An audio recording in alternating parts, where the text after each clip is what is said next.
Chopra made the most of a shaky start to bat throughout the opening day of Warwickshire's latest LV County Championship match against Middlesex at a sun-drenched Uxbridge.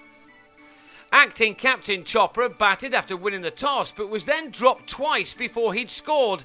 In the third over of the day, he edged a drive off Toby Rowland-Jones, only to be put down at first slip by Javid Milan.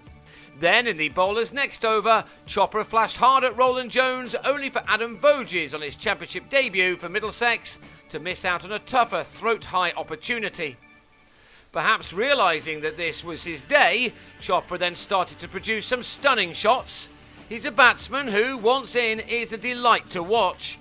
He lets the ball do the work, using the pace with some terrific timing to score his runs.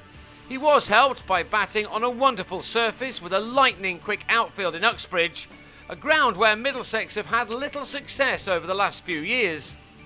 Indeed, since making a return to this ground for the first-class game in 2008, they've not yet won, losing 3 and drawing 7 of their 10 matches, and they were soon on the back foot here against a Warwickshire side desperately in need of some good news after a rather wretched season.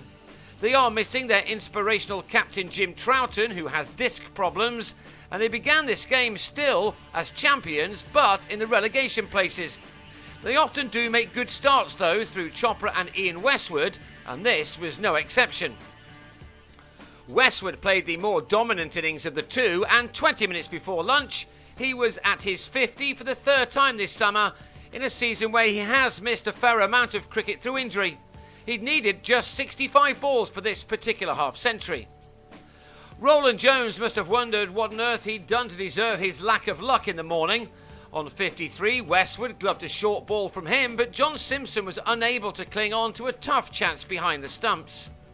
Finally, 15 minutes after lunch, Rowland-Jones did break through with the total on 113. Westwood, now on 65, top edge to pull, and this time Milan made no mistake in the deep. But Chopra, a man who simply loves batting for long periods, continued along his merry way. His 8th boundary took him to another impressive 50, the 5th time he's got that far this year. He needed a patient 138 balls for this one, and yes, he had ridden his luck for sure at the outset. On a very hot day, possibly the hottest of the year in northwest London, Middlesex spent much of the afternoon trying to keep a lid on the scoring, something that they did successfully. They were, of course, without their own championship captain Chris Rogers, who will be opening for Australia later in the week, but Neil Dexter worked the bowlers around well. Not that any of them had any success, as Chopra batted on with Laurie Evans, given a rare outing this season in 4-day cricket. He also made the most of the conditions, as he and his more experienced partner were making sure that the champions were having their best day of the summer to date. Chopra was now closing in on his 3rd ton of the season.